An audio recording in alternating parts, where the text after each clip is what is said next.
Assalamu alaikum, you are listening to Malik Shazaib. And if you like my work, you can help me to continue teaching by sharing this video with your friends, by clicking the like button, and by leaving a comment. And now let's move to our topic. आज के इस lecture में हम माहिल New Road theorem पढ़ेंगे। ये theorem इसलिए use होता है ताकि हम ये प्रूव कर सकें कि लैंग्वेज रेगुलर है या नहीं। क्लियर? इसकी स्टेटमेंट कुछ आपके सामने लिखी हुई है, जिसमें एक लैंग्वेज होती है एल, ठीक है, और उसके अल्फ़ाबेट्स सिग्मा, आगे सिग्मा स्टार है। सिग्मा स्टार का मतलब आपको पता है कि जब हम किसी भी सिग्मा स्टार, इसके अंदर जितने भी अल्फ़ाबेट्स हैं, अगर उसका स्टार लें तो इसका मतलब है उन अल्फ़ाबेट से बनने वाले सारे स्ट्रिंग्स, ठीक है। अगर तो वो लैंग्वेज सिग्मा स्टार को डिफरेंट क्लासेस में पार्टीशन करती है, डिवाइड करती है, और L generates finite number of classes, अगर फाइनाइट नंबर ऑफ क्लासेस में डिवाइड करती है तो इसका मतलब है कि वो रेगुलर लैंग्वेज है, अदरवाइज वो रेगुलर लैंग्वेज नहीं है। मुझे पता है आपको इस स्टेटमेंट की समझ में नहीं आई, इसलिए मैं इसको आपको आसान करके बताता हूँ। अच्छा, चलें, ये जो थ्योरम है इसकी एक एग्जांपल करते हैं और उससे आपको ये क्लियर हो जाएगा। लेट्स सपोज एक लैंग्वेज है सब स्ट्रिंग्स की, जिसके अंदर language of all strings ending with B, ठीक है, और इसके अल्फ़ाबेट्स ए और बी है। सबसे पहला काम आपने ये करना है, आप सबसे पहले इसका एफ ए बना लें, ठीक है। एफ ए आपने बना लिया। सेकंड काम आपने ये करना है, तो सेकंड काम आप ये करें कि जो एफ ए आपने बनाया ना, इसकी स्टेट्स को आप नेम दे दें। पहली स्टेट को नाम आपने C1 देना है और सेकंड स्टेट को नाम आपने C2 देना है। C इसलिए दे रहे हैं क्योंकि C मतलब क्लास 1 और C2 क्लास 2। क्लियर? थर्ड आपने काम ये करना है, आपने ये लिखना है, it can be observed that L, ये जो लैंग्वेज थी, इस पार्टीशंस जो इसका स्टार है, जैसे क्वेश्चन में जो अपना थ्योरम है इसमें लिखा हुआ था, ये इसको फॉलोइंग क्लासेस में डिवाइड करती है। अब क्लासेस कौन सी होंगी? ये जितनी आपने स्टेट्स बनाई हुई है ना, इतनी क्लासेस होंगी। देखें C1 थी, तो सबसे पहले हमने यहाँ पे लिखा C1।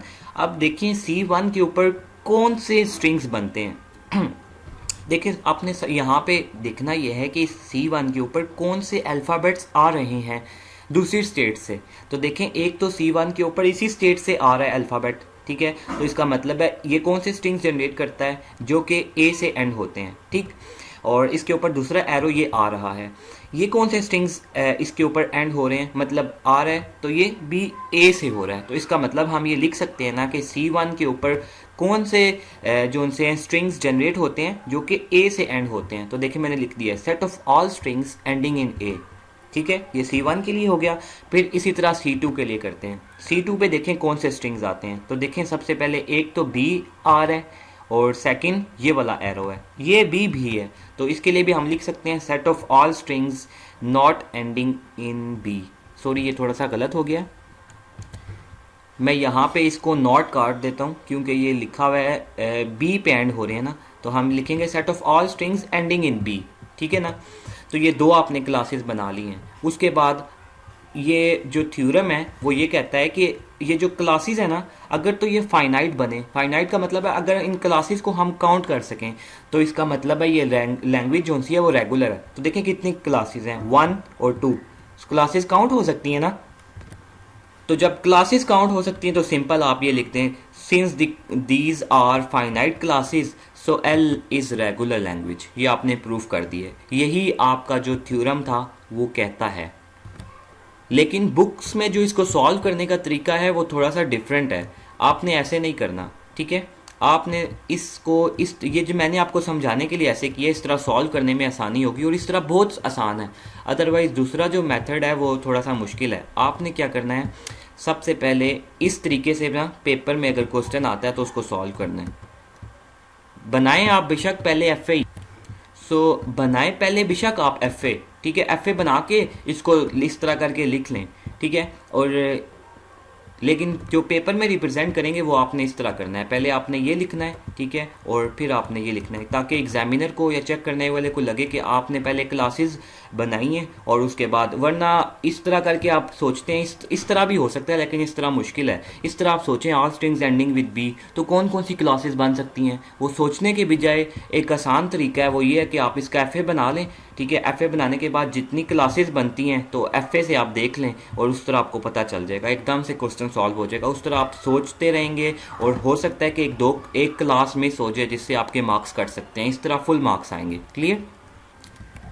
और उसके बाद आप ये वाली एक लाइन ऐड कर लें यहाँ पे, एंड हेंस जब आप लिखेंगे ना रेगुलर लैंग्वेज है तो and hence following is an F A accepting the language L, ठीक है।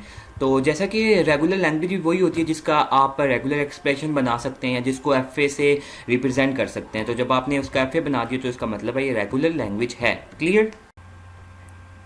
अब आप देखिए कि C2 के लिए हमने बनाना है। C2 की क्या कंडीशन है, नंबर ऑफ बी इवन होने चाहिए।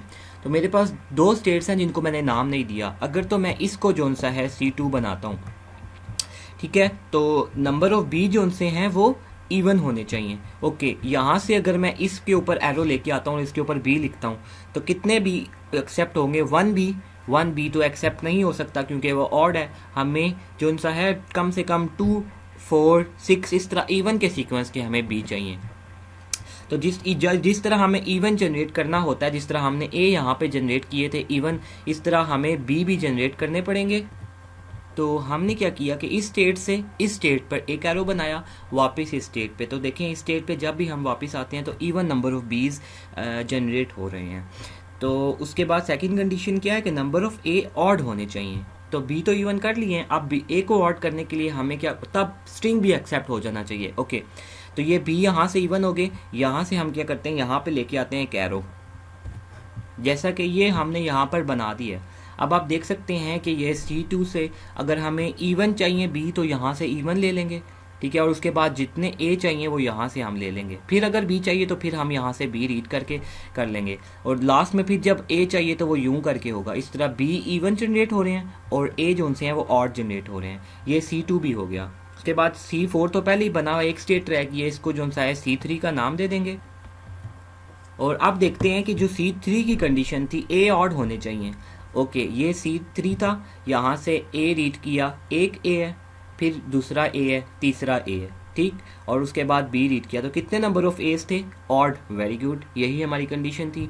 नंबर ऑफ बीज भी ऑड होने चाहिए। ओके, C3 से ये ए रीड किया, बी को चेक करते हैं, एक बी, दूसरा बी, तीसरा बी, तो बी भी ऑड जनरेट हो रहे हैं। वेरी गुड, इसकी कंडीशन पहले से फुलफिल हो गई है। और अगर इसको देखें C4 को, तो even number of A generate होने चाहिए थे। ओके, C4 से ए रीड किया, ठीक है, दोबारा ए रीड किया, दोबारा ए रीड किया, तो इवन नंबर ऑफ ए वापस इसी पे आ रहा है ना, इवन नंबर ऑफ ए हो रहे हैं। और बी को देखें तो ये बी है, तो यहाँ से even number of B generate हो रहे हैं। इसके अलावा कोई भी स्ट्रिंग जनरेट करेंगे इस एफ ए से तो वो उसमें इवन नंबर ऑफ ए और इवन नंबर ऑफ बी होगा। तो ये इसको क्लासेस को देखते हुए आपने क्या किया है, इसका एफ ए बना लिया है। तो यही इसी तरह का आपको क्वेश्चन आ सकता है जिसमें हमने बता दिया कि इसकी 4 जो सी है क्लासेस बनी है, ठीक, और ये लैंग्वेज रेगुलर है, और फिर आपने उसका इस तरह का एफ ए बना के ऊपर लिख देना कि इस लैंग्वेज का ये एफ ए है।